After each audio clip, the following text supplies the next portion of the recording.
هدي محمد صلى الله عليه وسلم وشر الأمور محدثاتها وكل محدثة بدعة وكل بدعة ضلالة وكل ضلالة في النار. أعوذ بالله من الشيطان الرجيم. بسم الله الرحمن الرحيم. يا أيها الذين آمنوا اتقوا الله حق تقاته ولا تموتن إلا وأنتم مسلمون. يا أيها الناس اتقوا ربكم الذي خلقكم من نفس واحدة وخلق منها زوجها وبث منهما رجالا كثيرا ونساء واتقوا الله الذي تساءلون به والأرحام إن الله كان عليكم رقيبا. يا أيها الذين آمنوا اتقوا الله وقولوا قولا سديدا يصلح لكم أعمالكم ويغفر لكم ذنوبكم ومن يطع الله ورسوله فقد فاز فوزا عظيما. بسم الله الرحمن الرحيم. وذكر فإن الذكرى تنفع المؤمنين. وقال اليوم أكملت لكم دينكم وأتممت عليكم نعمتي. مجلس میں تشریف فرما فضیلت الشیخ ندیم الرحمن حفظہ اللہ اور دیگر بزرگوں، نوجوان ساتھیوں، سب سے پہلے تعریف حمد و ثنا اس اللہ رب العالمین کے لیے جو اس کائنات کا رازق، مالک اور پالنہار ہے. کبریائی اس اللہ رب العالمین کے لیے جس نے ہم کو یہ مہینہ نصیب فرمایا. اللہ تعالیٰ سے دعا ہے کہ اللہ تعالیٰ اس مہینے کی برکت کی بدولت ہم سب کے گناہوں کو معاف فرما دے، ہم سب کی بخشش اور مغفرت فرما دے. اللہ تعالیٰ لیلۃ القدر ہم کو نصیب فرما. آمین تقبل یا رب العالمین. عنوان ہے تعارف اہل حدیث، اہل حدیث کا تعارف. دیکھیے، ہر علاقے میں الحمدللہ آج اس نام کے لوگ پائے جاتے ہیں. جن کی زندگیوں میں انصاف ہے وہ انہیں اہل حدیث کے نام سے پکارتے ہیں. جن کے سینے انصاف سے خالی نہ ہو وہ ہم کو وہابی کے نام سے بھی پکارتے ہیں، 36 نمبر کے بھی نام سے پکارتے ہیں، اور بہت سارے نام ہم کو چھیڑنے کے طور پر دیے گئے ہیں. ٹھیک ہے، یہی ساری کیفیات پیارے نبی صلی اللہ علیہ وسلم کے ساتھ بھی ہوئی. جبکہ آپ کا نام محمد تھا صلی اللہ علیہ وسلم، پیارے نبی صلی اللہ علیہ وسلم کو لوگ دیگر القاب سے پکارا کرتے تھے. اسی سنت اور روش پر چلتے ہوئے ہم بھی اس کو برداشت کرتے ہیں تاکہ ہم نبی کے سچے اور پکے امتی کہلائے. تو عنوان ہے تعارف اہل حدیث، اہل حدیث کا تعارف. ہم کو معاشرے میں بہت بدنام کیا گیا. ہمارے عقائد کو لے کر کے ہمارے دامنوں کو داغدار کیا گیا. کوئی کہتے ہیں کہ اہل حدیث انگریز کی اولاد ہے، کوئی کہتے ہیں یہودیوں کا ایجنڈا ہے، کوئی کہتے ہیں وکٹوریا کی اولاد ہے، کوئی کہتے ہیں جمعہ 8 دن ہو گئی جماعت کو آ کر کے، پہلے سے وہی تھے ہرے بھرے سنی بریلوی، وہی لوگ تھے. یہ تو آج کی پیداوار ہے، نئی نسل ہے، نئی فکر ہے، لوگوں کے نزدیک یہ باتیں عام ہیں. کوئی کہتے ہیں کہ انہیں سعودی سے پیسہ آتا ہے، اور بعض کہتے ہیں اہل حدیث نماز پڑھنے کے لیے پیسے بانٹتے ہیں. اور جتنے لوگوں نے یہاں پر عشاء کی نماز پڑھی ہے میں سمجھتا ہوں کہ پیسے نہیں ملے کسی کو. تو جو مسجد کو آتا ہے وہ خود دلیل بن جاتا ہے کہ بھی پیسے نہیں ملتے. جو جمعہ کو آتا ہے اسے معلوم ہوتا ہے کہ پیسے نہیں ملتے، الٹا انہی کی مسجدوں سے چندوں کے اعلانات بھی ہوتے ہیں، یہی ہم سے مانگ رہے ہیں. تو جس کو سعودی سے پیسہ ہے وہ جمعہ میں ڈبے کیوں بڑھائے گا؟ وہ جمعہ میں چندے کے لیے گیٹ اور دروازے پر کیوں کھڑے ہوگا؟ تو لہٰذا یہ ایک الزام، یہ افتراء ہے جو ہمارے بارے میں پھیلایا گیا ہے. تو اس کی میں نے ایک چھوٹی سی مثال دی کہ معاشرے میں ان چھوٹی چھوٹی باتوں سے روکا گیا لوگوں کو مسجد عباد الرحمن کی طرف آنے سے کہ بھئی وہاں پر جاؤ گے تو تمہارے عقیدے خراب ہو جائیں گے، وہاں پر جاؤ گے تو اسلام سے نکل جاؤ گے، وہاں پر جاؤ گے تو گستاخ رسول ہو جاؤ گے، وہاں پر جاؤ گے تو آبا و اجداد کے خلاف کام کرنے والے بن جاؤ گے۔ یہ باتیں کہہ کر کے دور کر دیا گیا اس مسجد سے، مگر جو ہاتھوں میں قرآن و حدیث لیے ہوئے ہیں اس سے لوگوں کو کون دور کر سکتا ہے؟ انسان کی فطرت قرآن و سنت پر ہے، قرآن و حدیث پر ہے، فطرت سے دور کون کیسے کر سکتا ہے؟ تو لہٰذا ہمارے نظریات اور افکارات کیا ہے آپ حضرات کے سامنے آج کے اس مختصر سے وقت میں رکھنے کی میں کوشش کرتا ہوں۔ اللہ تعالیٰ سے دعا ہے کہ اللہ تعالیٰ ہم سب کو انصاف کا دامن تھامنے اور ہمارے بارے میں صحیح العقیدہ جو پیش کیا جا رہا ہے اس کو تسلیم کر کے لوگوں کے سامنے بیان کرنے کی ہم سب کو توفیق عطا فرمائے، آمین۔ سب سے پہلی چیز، لوگ یہ کہتے ہیں کہ ان کے عقیدے خراب ہیں، ان کے عقیدوں میں بگاڑ ہے، یہ اولیاء اللہ کو نہیں مانتے۔ بھائی دیکھیے، اللہ رب العالمین کے بارے میں ہمارا کیا عقیدہ ہے؟ سب سے پہلی چیز ہمارا یہ سوال ہے کہ اللہ رب العالمین کو کسی نے دیکھا ہے؟ کسی نے نہیں دیکھا، حتیٰ کہ انبیاء کرام نے بھی نہیں دیکھا۔ موسیٰ علیہ السلام نے کلام کیا لیکن اللہ تعالیٰ کو دیکھ نہ سکے۔ سوال کیا، اے اللہ میں تجھے دیکھنا چاہتا ہوں۔ جب اللہ تعالیٰ نے بلایا کلام کرنے کے لیے اور کہا اے موسیٰ ہمارے پاس آ جاؤ، انک بالوادی المقدس طویٰ، تم مقدس میدان میں ہو، اور اللہ تعالیٰ نے اپنا تعارف کروانا شروع کیا، ساری بات چیت کی، اللہ تعالیٰ نے اتنی بات کو طول دی، مگر اللہ تعالیٰ سے جب موسیٰ علیہ السلام نے سوال کیا اے اللہ میں تجھے دیکھنا چاہتا ہوں، اللہ تعالیٰ نے کہا لن ترانی، موسیٰ نہیں دیکھ سکتے۔ موسیٰ علیہ السلام کے اصرار پر اللہ تعالیٰ نے کہا کہ موسیٰ ہم اپنی تجلی کو اس پہاڑ پر نازل کرتے ہیں، اگر وہ پہاڑ اپنی جگہ پر باقی رہ گیا فسوف ترانی، پھر تم مجھے دیکھ سکتے ہو۔ ہوتا کیا ہے، فلما تجلی ربہ للجبل جعلہ دکا وخر موسیٰ صعقا، جب اللہ تعالیٰ نے اپنی تجلی کو اس پتھر پر نازل کیا تو وہ پہاڑ اللہ کی تجلی کی ہیبت سے ریزہ ریزہ ہو گیا، اور موسیٰ علیہ السلام اس پہاڑ کو پھٹنے کو دیکھ کر کے بے ہوش ہو گئے۔ جب ہوش میں آیا تو فوراً اللہ تعالیٰ سے توبہ و استغفار کیا کہ اللہ میں نے غلط مطالبہ تجھ سے کر دیا، تجھے کوئی نہیں دیکھ سکتا۔ معراج کے موقع پر بھی پیارے نبی صلی اللہ علیہ وسلم نے اللہ رب العالمین کا دیدار نہیں کیا۔ احادیث موجود، امی عائشہ رضی اللہ تعالیٰ نے بیان فرمایا کہ اللہ کے نبی صلی اللہ علیہ وسلم نے، پیارے نبی صلی اللہ علیہ وسلم نے اللہ تعالیٰ کا دیدار نہیں کیا۔ من حدثک ان رأى ربہ فقد کذب وہو لا یدرک الابصار، کہ جو یہ کہتا ہے کہ اللہ کے نبی صلی اللہ علیہ وسلم نے اپنی سر کی آنکھوں سے اللہ تعالیٰ کا دیدار کیا، وہ شخص جھوٹا ہے، کیونکہ اللہ تعالیٰ قرآن کریم میں کہتا ہے لا تدرک الابصار، آنکھیں اس اللہ تعالیٰ کا مشاہدہ نہیں کر سکتی ہے۔ تو یہ بات طے ہوئی کہ اللہ تعالیٰ کو کسی بشر نے نہیں دیکھا، نہ کسی افضل البشر نے دیکھا، نہ انبیاء کرام نے دیکھا۔ اب اللہ تعالیٰ کے بارے میں مجھے معلوم کرنا ہے کہ اللہ تعالیٰ کیسا ہے، کون بتائے گا؟ صرف اللہ بتا سکتا ہے، کوئی اور نہیں بتا سکتا۔ اللہ کے بارے میں کون بتائے کہ وہ کیسا ہے؟ وہ صرف اللہ بتا سکتا ہے میرے بھائی۔ کیوں؟ کیونکہ کسی نبی نے نہیں دیکھا، کسی ولی نے نہیں دیکھا، نہ کسی بشر نے اللہ تعالیٰ کا دیدار کیا، تو اللہ کے بارے میں بتائے کون؟ خود اللہ رب العالمین بتائیں گے۔ اب اللہ تعالیٰ کے آسمانوں سے میسج اور پیغام آئے گا انبیاء کرام کے پاس کہ اللہ تعالیٰ کیسے ہیں۔ وہی پیغام پیارے نبی صلی اللہ علیہ وسلم کے پاس قرآن مجید کی شکل میں، احادیث صحیحہ کی شکل میں آیا کرتا تھا۔ اسی پیغام کے ذریعے سے ہم اللہ تعالیٰ کو پہچانتے ہیں۔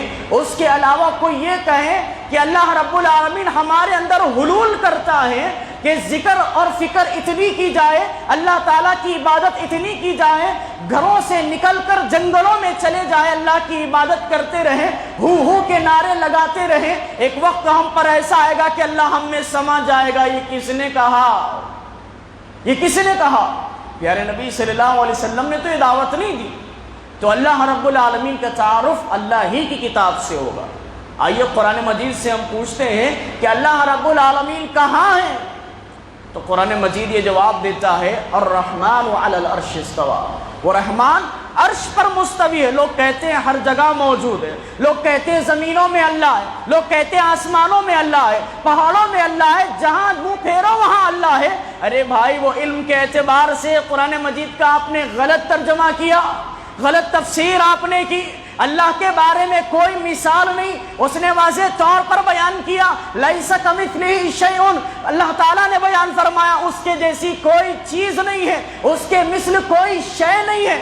ارے کوئی دیکھے تو مثال بیان کرے، کوئی دیکھے اللہ کو تو مثال بیان کرے۔ جب اللہ نے کہا ید اللہ مغلولہ، بیان کیا گیا کہ اللہ کے ہاتھ کھلے ہیں، احادیث میں ذکر آیا ہے وہ اپنے دہنے ہاتھ سے لوگوں کو تقسیم کرتا ہے، لوگوں کو عطا کرتا ہے، اس کے دہنے کا بھی اب تک ختم نہیں ہوا، معلوم ہوا کہ اس کا ہاتھ بھی ہے، کیسا ہے ہمیں نہیں معلوم، کرنے والے نے اس کی مثال بیان کر دی، اس اللہ تعالیٰ کی صفت کی مثال بیان کر دی، اور ہاتھ کے بدلے اللہ تعالیٰ کی قدرت کے اس کو جو ہے بدل دیا۔ بھائی مثال نہیں بیان کر سکتے۔ اہل حدیث کا منہج، اہل حدیث کا نہج، اللہ تعالیٰ کے بارے میں مثال ہم بیان نہیں کرتے، اللہ تعالیٰ کے بارے میں تمثیل نہیں، اللہ تعالیٰ کی صفت کے بارے میں تعطیل نہیں، اللہ تعالیٰ کے صفات کے بارے میں تکییف نہیں، تشبیہ نہیں، تفویض نہیں، کیونکہ یہ ساری چیزیں تبھی لازم آتی ہے جب اللہ تعالیٰ کو دیکھا جائے،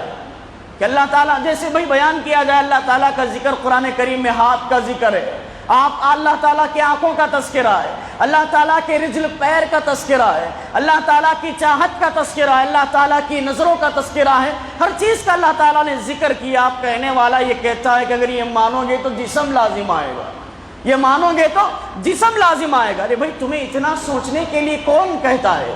اللہ تعالیٰ کے بارے میں تو مثال ہی نہیں ہے، تو آپ بشر کی طرح اللہ تعالیٰ کے بارے میں کیسے سوچ سکتے ہیں؟ تو ہمارا منہج اس بات پر یہ ہے، اللہ نے قرآن کریم میں ہاتھ، پاؤں، آنکھوں کا تذکرہ کیا تو ہم اللہ تعالیٰ کے ہاتھ، پاؤں، چہرے اور آنکھوں کا تذکرہ کرتے ہیں اور اس کو قبول کرتے ہیں، مگر اس کی مثال نہیں بیان کرتے، اور اس کی تعطیل، اس کو معطل نہیں قرار دیتے کہ بھئی یہ نہیں ہے، نہ ہی اس کی تشبیہ بیان کرتے ہیں کہ اس کی شباہت کیسی ہے، ہمارے ہاتھ ایسے، اس میں 5 انگلیاں ہیں، ناخن ہیں، ہم اللہ تعالیٰ کے ہاتھوں کے بارے میں ایسی تشبیہ بیان نہیں کرتے، اور تکییف، کیفیت بیان نہیں کرتے کہ ہاتھ جو ہے یہ شولڈر سے لگا ہوا ہوتا ہے تو اللہ تعالیٰ کو شولڈر بھی ہوگا، یہ کیفیت بھی ہم بیان نہیں کرتے۔ تفویض کہ اللہ تعالیٰ کی صفات کا انکار، بھائی ہاتھ ہے نہیں معلوم ہاتھ ہے یا نہیں، تفویض اس کو کہتے ہیں کہ نہیں معلوم کیا ہے، تو ہم یہ بھی نہیں کہتے۔ جب اللہ تعالیٰ نے ان چیزوں کا تذکرہ کیا تو ہم اس کو من وعن ایسے ہی مانتے ہیں، اس کے بارے میں انکار کرنا ہمارا منہج نہیں، اس کے بارے میں مثالیں دینا ہمارا منہج نہیں، اس کے بارے میں تشبیہ دینا، مشابہت بیان کرنا یہ ہمارا منہج نہیں ہے۔ اور اللہ رب العالمین کے جو اوصاف ہے، اللہ تعالیٰ کے جو نام ہے، اس کی جو صفات ہے، اللہ تعالیٰ کی صفات کو ہم کسی بشر میں بھی نہیں تلاش کرتے۔ بھائی اللہ تعالیٰ کی صفت ہے، وہ سنتا ہے، کیسے سنتا ہے؟ اس کی شان کے مطابق سنتا ہے۔ اب اس مجلس میں سب لوگ مجھ سے ایک ساتھ بات کرنا شروع کر دیں، میں سب کی بات نہیں سن سکتا، مگر اللہ رب العالمین کی شان ہے، کائنات کے ہر کونے کونے سے اس کا بندہ اسے سوال کرتا ہے، وہ سب کی سنتا ہے۔ یہ صفت ہے اللہ رب العالمین۔ یہ صفت اگر کسی بشر میں تلاش کیا جائے، یہی صفت کو اگر کسی اجمیر والے کے اندر تلاش کیا جائے، کسی اور بزرگ پیر ولی کے بارے میں تلاش کیا جائے، تو اللہ تعالیٰ کی صفت میں شرک ہوگا کہ نہیں ہوگا؟ اللہ تعالیٰ کی صفت میں شرک ہوگا کہ نہیں ہوگا؟ ارے بھائی ہماری یہی دعوت ہے کہ بھائی یہ حق اللہ رب العالمین کا ہے، آپ اس حق کو کسی بشر کو کھاتے میں نہ ڈالیں۔ اللہ تعالیٰ کا یہ حق ہے کہ وہ سمیع ہے، وہ دیکھنے والا، وہ سننے والا، وہ جاننے والا ہے، وہ تمہارے دلوں کے راز کو بھی جانتا ہے، تم ظاہر کرو یا نہ کرو وہ سینوں کے راز کو جانتا ہے۔ ایسی صفت اگر کسی اور کے بارے میں آپ تلاش کریں گے، کسی اور کے بارے میں ثابت کریں گے، یہ آپ نے اللہ تعالیٰ کے ساتھ شرک کیا اور اللہ تعالیٰ کا حق ادا نہیں کیا۔ یہی بات اللہ تعالیٰ قرآن کریم میں کہتا ہے وَمَا قَدْرَ اللَّهَ حَقَّ قَدْرِهِ، کہ لوگوں نے اللہ تعالیٰ کا اس قدر حق ادا نہیں کیا جیسے اللہ تعالیٰ کا حق ادا کرنا تھا۔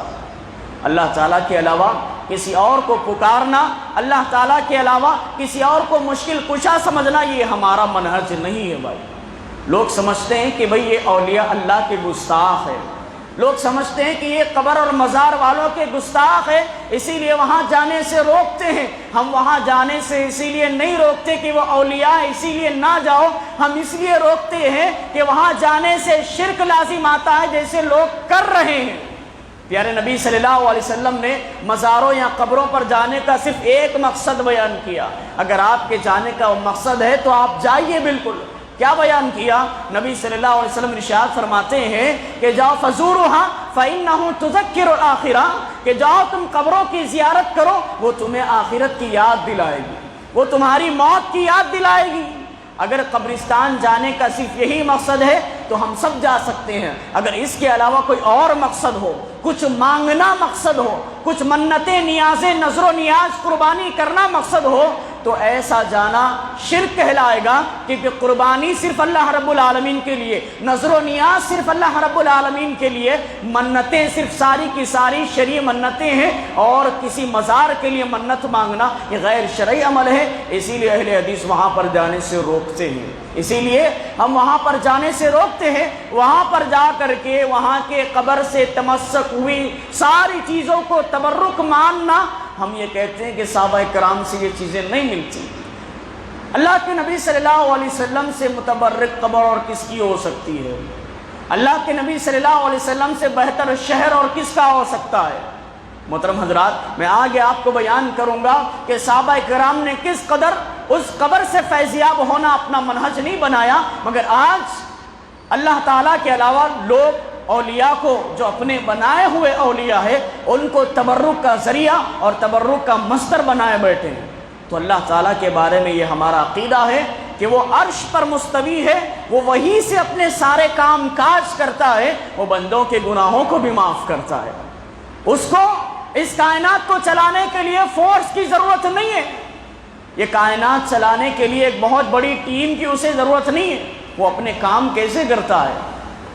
اللہ تعالیٰ نے قرآن کریم میں ارشاد فرمایا انما امرہ اذا اراد شیئا ان یقول له کن فیکون، کہ جب وہ کسی فعل کا ارادہ کرتا ہے، کسی کام کا ارادہ کرتا ہے تو کہتا ہے ہو جا، تو وہ ہو جاتا ہے۔ اسی کلمہ کن کے ذریعے سے اس نے ساتوں زمین و آسمان بنائے۔ ساری مخلوقات جو ہمیں نظر آتی اور جو نظر نہیں آتی، وہ ساری چیزیں اللہ تعالیٰ نے بنا دی۔ اللہ تعالیٰ کو کسی فورس کی ضرورت نہیں ہے۔ ہاں، وہ گناہوں کو بھی معاف کرتا ہے۔ بہت سارے لوگ اللہ تعالیٰ کی رحمت سے نا امید ہو گئے، اسی لیے قبر کا راستہ تلاش کیا۔ لوگوں سے کہو کہ بھئی دعا کرو تو کہتے ہیں کہ بھئی ہم گناہگار، اللہ ہماری کہاں سنتا ہے۔ لوگوں کی زبانیں یہ کہتے ہوئے نہیں تھکتی کہ بھئی اولیاء کے ذریعے سے ہم مانگیں گے، ان کے وسیلے سے مانگیں گے تو دعا جلد قبول ہوتی ہے۔ بھئی کیسے آپ یہ کہہ سکتے ہیں جبکہ اللہ رب العالمین نے قرآن کریم میں ارشاد فرمایا ادعونی استجب لکم، تم مجھ سے مانگو میں تمہاری دعاؤں کو قبول کرتا ہوں۔ اللہ تعالیٰ نے قرآن کریم میں یہ بھی بیان فرمایا وَهُوَ الَّذِي يَقْبَلُ التَّوْبَةَ عَنْ عِبَادِهِ وَيَعْفُو عَنِ السَّيِّئَاتِ، کہ کون ہے کہ وہ اپنے بندوں کی دعاؤں کو قبول کرتا ہے، جو اپنے بندوں کی توبہ کو قبول کرتا ہے، وَيَعْفُو عَنِ السَّيِّئَاتِ، ان کے گناہوں کو معاف کرتا ہے، وہ اللہ ہی تو ہے، اس کے علاوہ کون ہے؟ سزا اور جزا دینے کا مالک صرف اللہ رب العالمین ہے، تو اس کے علاوہ ہم کسی اور سے کیسے مانگ سکتے ہیں؟ کیا اللہ تعالیٰ سے مانگتے ہوئے ہم بزرگوں کا وسیلہ دے کر اللہ پر زور جھاڑ سکتے ہیں کہ اب میں نے بزرگوں کا وسیلہ لگایا اب ہماری دعا قبول ہی ہوگی؟ نہیں، اب اللہ تعالیٰ پر زور بھی نہیں مانگ سکتے۔ بھائی اس نے کہہ دیا آیت الکرسی میں کہ من ذا الذی یشفع عندہ الا باذنہ، کون ہے جو اس کے اذن کے بغیر شفاعت کرے؟ کون ہے اس کی اجازت کے بغیر اس کے سامنے کسی کی شفاعت کرے؟ قیامت کے دن انبیاء اکرام میں سے پیارے نبی صلی اللہ علیہ وسلم جو اپنے امتیوں کی سفارش کریں گے، اللہ کی اجازت سے سفارش کریں گے، اللہ کے اذن کے بغیر انبیاء اکرام بھی اس کے آگے کھڑے نہیں ہو سکتے۔ آپ کہتے ہیں کہ اولیاء اکرام ہمارے گناہوں کو بخشوا لیں گے، آپ کہتے ہیں ہمارے پیر بزرگ ہمارے گناہوں کو بخشوا لیں گے، ان کے نام کا کپڑا اپنے گلے میں پہن لیا اور گناہوں کے مرتکب ہوتے جا رہے، فرائض سے کوتاہی کرتے جا رہے، فرائض سے بے رغبتی اختیار کرتے جا رہے، اور سمجھ رہے ہیں کہ اللہ کے علاوہ یہ لوگ ہیں جو روز قیامت ہماری سفارش کرنے کے لیے میدان محشر میں آ کر کے ہمارے گناہوں کو بخشوا لیں گے۔ دھوکے میں ہیں یہ لوگ، فریب کے چالوں میں آ چکے ہیں جو لوگ یہ کہتے ہیں اللہ کے علاوہ کوئی اور قیامت کے دن ہمارے سفارشی بن جائیں گے۔ یہ ہم اہل حدیثوں کا عقیدہ نہیں ہے۔ ہمارا عقیدہ صرف اس اللہ رب العالمین سے ہے جو یہ بات کہتا ہے کہ وَهُوَ الَّذِي يَقْبَلُ التَّوْبَةَ عَنِ عِبَادِهِ۔ بہت بڑی بات ہے میرے بھائیو، اس آیت پہ غور فکر کرے۔ اللہ سوال کر رہا ہے ان بندوں سے جو اللہ سے نہیں مانگتے، ادعونی استجب لکم، مجھ سے مانگو میں تمہاری دعاؤں کو قبول کروں گا۔ سبحان اللہ، اور کیا واضح اللہ تعالی ہم سے بیان کرے، اور کیا مغفرت کا پروانہ اللہ تعالیٰ دے۔ لوگ بخشش اور مغفرت کے پروانے بانٹ رہے ہیں۔ ارے قرآن کریم سے بڑی صداقت اور سچائی کس میں ہو سکتی ہے؟ کون سا کلام ہے جو قرآن سے بڑھ کر سچا ہو؟ اللہ تعالیٰ نے وعدہ کیا اس رمضان کی آیتوں کو نازل کر کے، اسی آیت کے فوراً بعد اللہ تعالیٰ نے کہا اے محمد صلی اللہ علیہ وسلم، جب میرے بندے میرے بارے میں آپ سے سوال کرے، مگر آج علماء سو نے اللہ سے لوگوں کو اتنا دور کر دیا، کوئی اللہ تعالیٰ کے بارے میں کسی مولوی سے سوال نہیں کرتا، آج کوئی نہیں کرتا۔ بتائیے اور پوچھیں اپنے علماء کرام سے کہ عالم صاحب دن بھر میں کتنے سوال آپ کو ایسے آتے ہیں کہ بندہ آ کر کے پوچھے کہ اللہ تعالیٰ سے مجھے محبت ہے، بتائیے اس محبت کا تقاضا کیا ہے؟ پوچھئے عالم صاحب سے کہ دن بھر میں کتنے ایسے سوال کرنے والے آپ کے پاس آتے ہیں جو اللہ کے صفت کے بارے میں آپ سے سوال کرتا ہو، جو اللہ تعالیٰ کی پسند اور ناپسند کے بارے میں آپ سے سوال کرتا ہو۔ اللہ تعالیٰ قرآن کریم میں پیارے نبی صلی اللہ علیہ وسلم سے کہہ رہے ہیں اے محمد صلی اللہ علیہ وسلم، جب میرے بندے میرے بارے میں آپ سے سوال کرے تو کہنا انی قریب، میں ان کے قریب ہوں، اجیب دعوت الداعی اذا دعان، جب وہ مجھ سے مانگتے ہیں تو میں ان کی پکار کو سنتا ہوں۔ اللہ اکبر، فلیستجیبوا لی ولیؤمنوا بہ لعلہم یرشدون، ان کی دعاؤں کو قبول کرتا ہوں۔ سبحان اللہ، یہ اللہ تعالیٰ کے بارے میں ہمارا عقیدہ ہے، یہ صاف ستھرا منہج اللہ تعالیٰ کے بارے میں۔ اس منہج میں اللہ کی وحدانیت کے بارے میں کوئی دو رائے نہیں، توحید کے 100 حصے کر دیے جائے، آخری حصہ بھی اللہ رب العالمین کے لیے ہوگا، اور شرک جس سے ہم نفرت کرتے ہیں اس نفرت کے 100 حصے ہو جائے، اس کے 100ویں حصے سے بھی ہمیں اتنی ہی نفرت ہوگی جتنی نفرت پہلے حصے سے ہونی چاہیے۔ یہ ہمارا عقیدہ ہے اللہ تعالیٰ کی توحید اور اس کے ساتھ شرک کے بارے میں۔ محترم حضرات، ہمیں بدنام کیا گیا پیارے نبی صلی اللہ علیہ وسلم کے ماننے کے بارے میں۔ لوگ کہتے ہیں اہل حدیث نبی صلی اللہ علیہ وسلم کے گستاخ ہے، نبی صلی اللہ علیہ وسلم کو ویسے نہیں مانتے جیسے ہم مانتے۔ سب سے پہلے اللہ کے نبی صلی اللہ علیہ وسلم کے وجود پر سوال ہوتا ہے، ان کا نظریہ کچھ اور ہے، اہل حدیثوں کا نظریہ کچھ اور ہے۔ وہ کہتے ہیں کہ نبی صلی اللہ علیہ وسلم بشر نہیں نور ہے، ہم کہتے ہیں نور نہیں بشر ہے۔ ان کے پاس کیا دلیل ہے؟ ان کے پاس کوئی دلیل نہیں ہے، ان کے پاس صرف غلو والی چیز ہے۔ ہمارے پاس کیا دلیل ہے؟ ہمارے پاس قرآن مجید دلیل ہے۔ قرآن کریم نے ارشاد فرمایا قل انما انا بشر مثلکم، اے نبی کہہ دو کہ میں تمہاری طرح بشر ہوں۔ یہ قرآن کریم کی دلیل ہے۔ قرآن کریم کی آیت آپ سورہ کہف پڑھیں گے، آخری حصے میں آپ کو یہ آیت مل جائے گی۔ قرآن کریم میں اللہ تعالیٰ نے نبی صلی اللہ علیہ وسلم سے بیان فرما دیا، اور کیا حکمت ہے اللہ رب العالمین کی کہ اللہ تعالیٰ خود نہیں کہتا بلکہ نبی سے کہلوا رہا ہے۔ اللہ تعالیٰ بیان کر دیتا کہ میرے یہ نبی محمد صلی اللہ علیہ وسلم بشر ہے، مگر نہیں، اللہ تعالیٰ نے نبی سے کہلوایا اے نبی کہہ دو کہ میں تمہاری طرح بشر ہوں۔ اب جب ہم نے یہ کہا کہ نبی صلی اللہ علیہ وسلم جنسیت کے اعتبار سے ہماری طرح بشر ہے، لوگ اٹھ گئے اور کہنے لگے دیکھو یہ گستاخی رسول ہے، نبی کو انسان کی طرح مانتے، ایک معمولی شخصیت مانتے۔ نعوذ باللہ، آپ نے اضافہ کیا اس میں، ہم نے معمولی کا لفظ نہیں بیان کیا، ہم نے کہا جنس کے اعتبار سے نبی ہماری طرح بشر ہے، مگر فضیلت کے اعتبار سے کائنات میں نبی کی طرح کسی اور کو مقام نہیں ہے، دیگر انبیاء کو بھی نہیں ہے۔ یہ ہمارا عقیدہ ہے، اہل حدیث کا یہ عقیدہ ہے۔ پیارے نبی صلی اللہ علیہ وسلم مقام کے اعتبار سے اللہ رب العالمین کو کائنات میں ساری مخلوقات سے بڑھ کر ہے۔ اللہ رب العالمین نے اپنے نبی کی اس قدر تعظیم کی، اہل حدیث کیسے اس کی حرمت کرے؟ اہل حدیث اس شخصیت کی کیسے گستاخی کرے جو اپنے بیانوں میں، جو اپنے خطابوں میں ہر وقت ہر لمحہ انہی کا نام لیتے ہیں اور انہی پر درود و سلام بھیجتے ہیں، ان کے علاوہ ہماری مجلسوں میں کسی شخصیتوں کا ذکر نہیں ہوتا، اس کے بارے میں یہ کہنا کہ یہ لوگ گستاخ رسول ہے۔ ارے اللہ رب العالمین نبی صلی اللہ علیہ وسلم کی تعظیم کرنا ہمیں کیسے سکھلاتا ہے۔ آپ دیکھیے پورے قرآن مجید میں اللہ رب العالمین نے نبی صلی اللہ علیہ وسلم کی کیسے تعظیم کی۔ اللہ تعالیٰ نے بہت سارے انبیاء کرام سے خطاب کیا، کہا یا آدم، اے آدم کہہ کر کے حضرت آدم علیہ السلام کو پکارا۔ جب بلایا حضرت نوح علیہ السلام کو تو کہا یا نوح۔ حضرت ابراہیم کو خطاب کرنا چاہا تو کہا یا ابراہیم، یا اسماعیل، یا زکریا، یا عیسیٰ، یا موسیٰ۔ مگر جب نبی صلی اللہ علیہ وسلم سے خطاب کرنا چاہا تو کہا یا ایھا الرسول، یا ایھا النبی، طٰہ، یاسین۔ اللہ تعالیٰ نے اس قدر نام لے کر کے نبی صلی اللہ علیہ وسلم کو کبھی نہیں پکارا پورے قرآن مجید میں۔ آپ تلاش کر لیجئے، آپ تلاش کر لیجئے، اللہ نے قرآن کریم میں یا محمد کہہ کر کے نہیں پکارا۔ جب بھی پکارنا ہو یا ایھا المزمل، یا ایھا المدثر، یا ایھا النبی، یا ایھا الرسول کہہ کر کے پکارا۔ یہ تعظیم ہے پیارے نبی صلی اللہ علیہ وسلم کی ہمارے نظروں میں۔ مگر جنس کے اعتبار سے قرآن کریم کی آیت کی روشنی میں ہم نبی صلی اللہ علیہ وسلم کو بشر مانتے ہیں۔ اب یہ تو ہو گئی علمی دلیلیں۔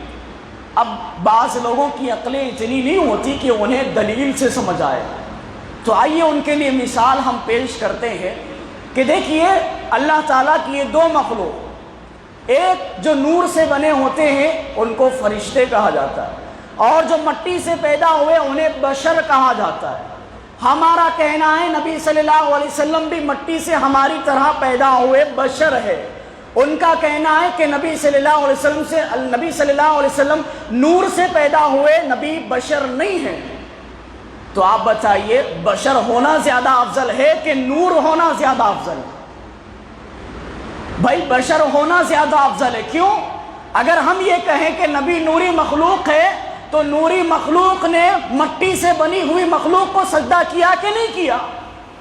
نور سے بنی ہوئی مخلوق فرشتوں نے، اللہ تعالیٰ نے کہا کہ اے فرشتوں میں آدم کو بنانے والا ہوں، جب بنا لو اس میں روح پھونک دو تو تم سب مل کر کے آدم کو سجدہ کرنا۔ تو کس نے کس کو سجدہ کیا؟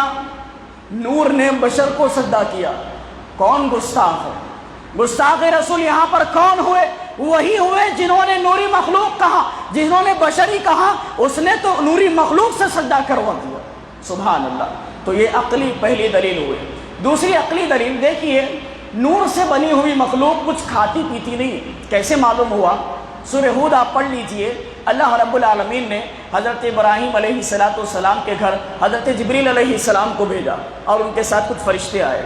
آ کر کے حضرت ابراہیم علیہ السلام کو اسحاق علیہ السلام کی بشارت دی کہ تمہارے گھر ایک بچہ پیدا ہونے والا ہے، اور اس سے یعقوب علیہ السلام پیدا ہونے والے ہیں۔ پھر یہاں اس کے بعد حضرت ابراہیم علیہ السلام کے گھر وہ جب مہمان آئے، انسانی شکل میں آئے، جب آئے تو انہوں نے حضرت ابراہیم علیہ السلام نے ان کی ضیافت کی۔ مکمل تذکرہ ہے قرآن کریم میں، اس کی تفسیر بیان کی گئی کہ اس دخلوا سلامہ، جب وہ داخل ہوئے تو انہوں نے سلام کیا۔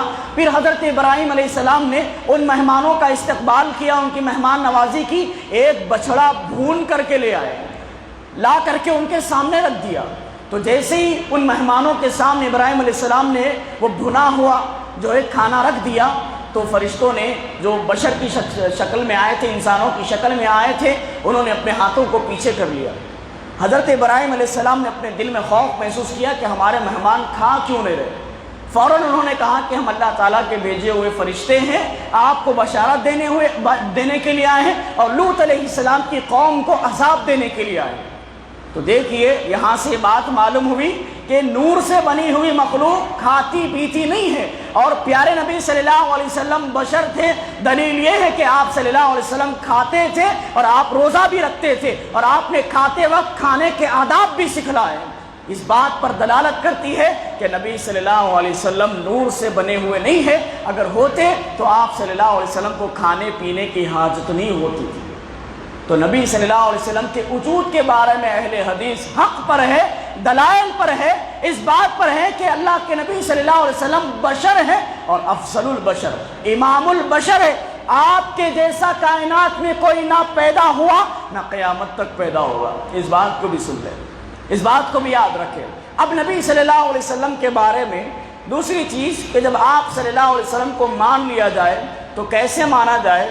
لوگ کہتے ہیں کہ اللہ کے نبی صلی اللہ علیہ وسلم کو اللہ تعالیٰ نے ابتدا سے لے کر انتہائے کائنات تک سارا علم دے دیا، سارا علم دے دیا، ما کان وما یکون کا سارا علم اللہ رب العالمین نے دے دیا، یعنی ماضی میں جو کچھ ہو چکا اور مستقبل میں جو کچھ ہونے والا ہے سارا علم نبی صلی اللہ علیہ وسلم کو دے دیا گیا، یعنی آپ صلی اللہ علیہ وسلم عالم الغیب ہے، نعوذ باللہ۔ مگر ہمارا یہ عقیدہ نہیں ہے اس بات پر، کیوں؟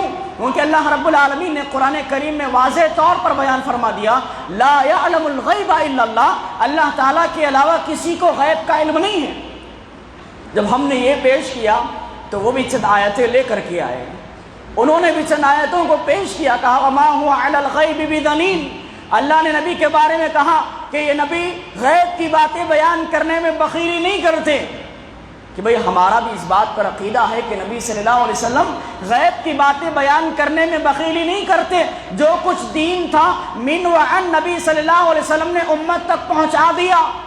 غلطی پر آپ ہو جب آپ یہ کہتے ہیں کہ اللہ کے نبی صلی اللہ علیہ وسلم ابتدائے کائنات سے لے کر جنت اور جہنم کے انتہا تک جانے تک ساری بات کا علم رکھتے ہیں، تو ہمارا سب سے پہلا سوال یہ ہے کہ ہم اس مجلس میں بیٹھے ہوئے ہیں، ہم جو بیان کر رہے ہیں اور آپ سن رہے ہیں، کہ نبی کو اس بات کا بھی علم ہے؟ جب ان سے یہ سوال کیا جائے، دیکھیے آپ کو بھی علم ہونا چاہیے کہ کسی ایسے عقیدہ رکھنے والے سے جب بات ہو تو انہیں سوال کیسے کیا جائے، کہ جو کوئی نبی کے غیب کے علم کے بارے میں آپ سے سوال کرے تو آپ کا پہلا سوال اس سے یہ ہونا چاہیے کہ غیب کا علم مجھے سمجھا دو، کیا ہے مجھے نہیں معلوم، غیب کا علم سمجھا دو۔ سب سے پہلا سوال اس سے یہ ہو، وہ آپ کو سمجھائے گا کہ ابتدائے کائنات سے لے کر انتہائے کائنات تک سب کچھ اللہ کے نبی صلی اللہ علیہ وسلم کو معلوم تھا۔ تو آپ کا دوسرا سوال یہ ہونا چاہیے کہ ہم جو بیٹھ کر بات کر رہے ہیں کیا نبی کو وہ بھی معلوم ہے؟ اگر وہ علم رکھتا ہے تو وہاں پر خاموش ہو جائے گا، اگر علم نہیں رکھتا ہے، صرف جہالت پر بات کر رہا ہے، تو کہے گا ہاں وہ بھی معلوم ہے۔ تو آپ کا تیسرا سوال یہ ہونا چاہیے کہ اللہ کے نبی صلی اللہ علیہ وسلم کی حدیث ہے، حوض کوثر پر جب سارے لوگ اللہ کے نبی صلی اللہ علیہ وسلم کی طرف آئیں گے تو فرشتے کچھ لوگوں کو دور کر دیں گے اور کہیں گے کہ دور ہو جاؤ، تو نبی صلی اللہ علیہ وسلم ان سے پوچھیں گے کہ یہ تو میری امت ہے، انہیں دور کیوں کیا جا رہا ہے؟ تو فرشتے کہیں گے اے اللہ کے نبی صلی اللہ علیہ وسلم، آپ کو نہیں معلوم آپ کے بعد آپ کے دین میں انہوں نے بہت ساری بدعتیں کر دی تھی۔ فرشتے کہہ رہے ہیں اللہ کے نبی صلی اللہ علیہ وسلم آپ کو نہیں معلوم آپ کے بعد امت نے یہ ساری چیزیں گڑبڑ کر دی تھی، تو آپ دلیل کے طور پر یہ پیش کریں گے۔ تو اللہ کے نبی صلی اللہ علیہ وسلم کو عالم الغیب ماننا یہ ہمارا عقیدہ نہیں ہے۔ ہاں نبی، اب سوال یہ ہے کہ بھئی جب نبی صلی اللہ علیہ وسلم غیب کا علم نہیں رکھتے تھے تو پھر وہ ساری آدم علیہ السلام سے لے کر عیسیٰ علیہ السلام تک کی ہسٹری کیسے بیان کر دی؟ بھئی اس کا بھی جواب ہے، اس کا بھی جواب ہے۔ ابو داؤد کی روایت میں نبی صلی اللہ علیہ وسلم نے خود بیان فرمایا ان جبریل علیہ السلام آتانی فاخبرنی، جبریل علیہ السلام آتے تھے اور مجھے خبر دیا کرتے تھے۔ اور اللہ تعالیٰ نے بھی قرآن کریم میں بیان فرما دیا کہ ہم اپنے بندوں میں سے کچھ کو انتخاب کرتے ہیں اور انہیں ایسی چیزیں بیان کر دیتے ہیں، تو اللہ تعالیٰ نے دیا۔ جو چیز اللہ تعالیٰ کی جانب سے آئی ہو وہ ذاتی علم کیسے ہو سکتا ہے؟ وہ ذاتی علم کیسے ہو سکتا ہے؟ تو لہٰذا عالم الغیب والا عقیدہ بھی یہ قرآن و سنت کے خلاف ہے، اجماع صحابہ کے خلاف ہے اور امت کے سلف صالحین کے خلاف عقیدہ ہے۔ تو یہ عقیدہ بھی باطل ہوا۔ لوگ کہتے ہیں کہ بھئی یہ جماعت اتنی بدتمیز جماعت ہے، اماموں کا احترام نہیں کرتے، اماموں کا ادب نہیں کرتے، اور ان کے پاس یہ نظریہ اور فکر ہے کہ 4 امام برحق ہے، چاروں امام کی جو شریعت ہے، جو بتایا ہوا طریقہ ہے، وہ چاروں درست ہے، اگرچہ کہ چاروں ایک دوسرے میں اختلاف کر جائے۔ مگر ہمارا یہ فکر نہیں ہے، ہماری یہ فکر نہیں ہے۔ ہمارے نزدیک امام الانبیاء محمد الرسول اللہ صلی اللہ علیہ وسلم ہی ہے۔ ہاں ان کے درمیان جو کچھ علماء اکرام آئیں گے ہم ان سب کا احترام کرتے ہیں، ان سب کے فتاووں کا احترام کرتے ہیں جو فتاوے سنت کے طریقے پر دیے گئے ہو، سنت کی روشنی میں دیے گئے ہو، دلائل کی روشنی میں دیے گئے ہو، اگر نہ دیے گئے ہو تو میں نہیں، آپ نہیں، اہل حدیث نہیں، امام مالک رحمہ اللہ کے فتوے کا خود امام شافعی رحمہ اللہ نے رد کیا۔ البدایہ والنہایہ میں ابن کثیر رحمہ اللہ نے ایک واقعے کو نقل کیا ہے کہ امام مالک رحمہ اللہ کے پاس ان کے پاس ایک آدمی آتا ہے اور آ کر کے کہتا ہے کہ اے امام مالک رحمۃ اللہ علیہ، میرے پاس ایک طوطا تھا، اس طوطے کو میں نے ایک آدمی کو بیچ دیا اور میں نے اس سے کہا کہ یہ میرا طوطا برابر بولتا ہے، اگر ایسا نہیں ہے تو میری بیوی پر طلاق۔ وہ طوطا اس نے 1000 روپے میں 1000 جو کچھ وہاں کی کرنسی تھی اس میں بیچ دیا۔ بیچنے کے بعد 4 دن کے بعد جس نے طوطا خریدا وہ واپس لا کر کے دیتا ہے کہ جو تو نے کہا تھا کہ طوطا برابر بولتا ہے، یہ برابر نہیں بولتا، لہٰذا واپس لے لو۔ تو اس آدمی نے طوطا تو واپس لے لیا اور 1000 درہم یا دینار اسے واپس کر دیے، لیکن اب مسئلہ ہے بیوی کا کہ میں نے کہا تھا کہ طوطی برابر بولتی رہتی ہے، اگر نہ بولے تو میری بیوی پر طلاق۔ اب مسئلہ بیوی کا ہے، کیسے کروں؟ بھاگتے ہوئے امام مالک رحمہ اللہ کے پاس آئے، آ کر کے کہنے لگے کہ اے امام مالک رحمہ اللہ، میں نے ایسے ایسے کہا تھا، اب یہ طوطا برابر نہیں بولتا، کیا میں اپنی بیوی سے دور ہو جاؤں؟ امام مالک رحمہ اللہ نے کہا کہ کیا تو نے کہا تھا؟ ہاں کہا تھا۔ برابر طوطا نہیں بولتا؟ نہیں بولتا، تو تیری بیوی پر طلاق ہو چکی۔ پھر یہ مسئلہ امام شافعی رحمہ اللہ کے پاس جاتا ہے، امام شافعی رحمہ اللہ نے کہا کہ طلاق نہیں ہوئی۔ اس آدمی نے امام مالک رحمہ اللہ سے کہا کہ دیکھیے آپ کے شاگرد محمد بن ادریس رحمہ اللہ کہتے ہیں کہ طلاق نہیں ہوئی۔ تو امام شافعی رحمہ اللہ کو بلایا جاتا ہے، کہتے ہیں امام مالک رحمہ اللہ، میرے بچے تیرے پاس کیا دلیل ہے اس بات کی کہ طلاق نہیں ہوئی؟ تو انہوں نے نبی صلی اللہ علیہ وسلم کی ایک حدیث کو پیش کیا، کہا کہ میرے پاس ایک حدیث ہے۔ وہ حدیث کیا ہے؟ فاطمہ بنت قیس رضی اللہ تعالی عنہ کو ان کے شوہر نے طلاق دے دی تھی۔ طلاق دینے کے بعد کچھ نفقہ انہوں نے دیا، بہرحال ان کے ساتھ یہ سارا معاملہ ہوتا ہے۔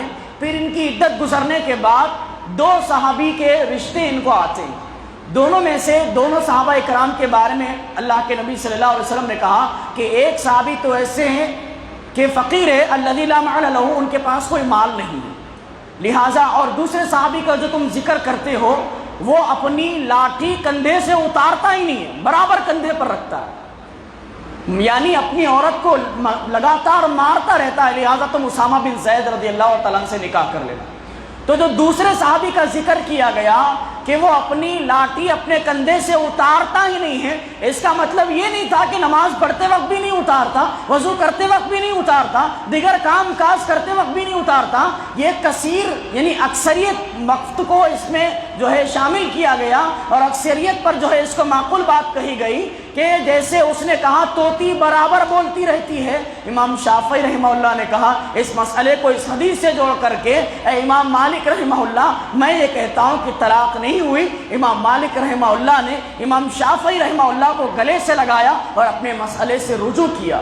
معلوم یہ ہوا پہلی بات کہ امام کے کہے ہوئے بات کی تردید ہو سکتی ہے، اس کو ٹھکرایا جا سکتا ہے حدیث کی روشنی میں۔ آج اہل حدیث یہی کہے تو ہم گستاخ ہو جاتے ہیں، ہم یہی کہے کسی مسئلوں کے درمیان کہ بھئی یہ مسئلہ قرآن و سنت کے خلاف جا رہا ہے تو ہم گستاخ ہو گئے۔ لوگ کہتے ہیں کہ بھئی اماموں کی خاموشی سے کے ساتھ سن لینی چاہیے، اماموں کے قول کے آگے بولنا نہیں چاہیے، مگر یہاں پر ایک امام دوسرے امام کی تقلید نہیں کر رہے ہیں، ایک صحابی دوسرے صحابی کی تقلید نہیں کر رہے ہیں، اور یہ ساری امت کو مقلد جاہل بناتے جا رہے ہیں۔ مقلد کا مطلب جاہل ہی ہوتا ہے کہ سامنے والے سے، بیان کرنے والے سے دلیل نہ پوچھی جائے اور بلا دلیل اس کی بات کو مان لیا جائے۔ پوری کی پوری امت جس کی ابتدا اقرا یعنی تعلیم کے ساتھ شروع ہوتی ہے، علماء کرام اسے جاہل بناتے جا رہے ہیں، تقلید کی گمراہیوں میں کھینچتے جا رہے ہیں۔ ہم یہ کہتے ہیں کہ تقلید یہ دین نہیں ہے، تحقیق دین ہے۔ دین تحقیق کا نام ہے، دین سوال کرنے کا نام ہے۔